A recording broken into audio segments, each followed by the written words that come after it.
अंगना में बाबा बैठे देवे कन्यादान जी। रोई रोई बेटी पूछ कैसन कन्यादान जी। रोई रोई बेटी पूछ कैसन कन्यादान जी। रोई रोई बेटी पूछ थाना दान दिया बाबा लौटावा लगाई जी।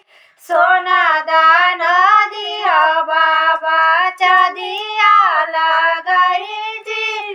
सोना दान दिया बाबा चदिया लगाई जी।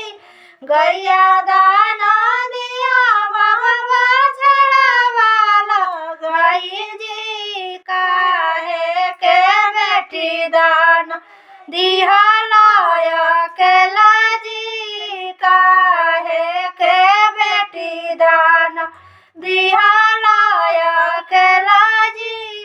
भैया रखल बाबा अपना महला जी। बेटी दान करके बाबा कैला पराया जी।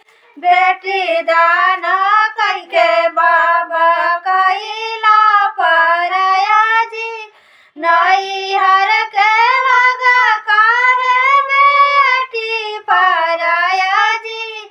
ससुर के लगा कहे पराया घर से आई जी। ससुर के लगा कहे पराया घर से आई जी। नैहर के लगा काहे बेटी पराया जी। ससुर के लगा कहे पराया घर से आई जी। ससुर के लगा कहे पराया घर से आई जी। एतरी वचन जब सुनेली माई जी। नैनन से नीर बहावे महला जी। नैनन से नीर बहावे महला जी। रोवे के माई गईली बेटी के लगे जी। सिर सोनवा से लिहली जे बेटी के सटाई जी। रोवता माई गईली बेटी के लगे जी। सिनवा से लिहली बेटी के सटाई जी। सिनवा से लिहली बेटी के सटाई। एतनी बचन जानी वाला हमरे बेटी हो। ये हउए रीतिया रे वाजा हमरे बेटी हो। ये हउए रीतिया रे वाजा हमरे बेटी हो।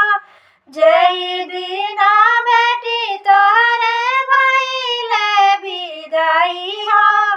बाबा के रोवे भरे सगरा तालब हो। बाबा के रोवे भरे सगरा तालब जी। मोरे लेखा बेटी हो गईले अनहरा जी। जन्मदिन चली जइबू हमारा के छोड़ी जी। जन्मदिन चली जइबू हमारा के छोड़ी जी। मोरा लेखा बेटी हो गईले अनहरा जी। जन्मदिन चली जइबू हमारा के छोड़ी जी। जन्मदिन चली जइबू हमारा के छोड़ी जी। अंगना में बाबा बैठ देवे कन्यादान जी। रोई रोई बेटी पूछे कैसन कन्यादान जी। रोई रोई बेटी कैसन कन्यादान जी। रोई रोई बेटी पूछे कैसन कन्या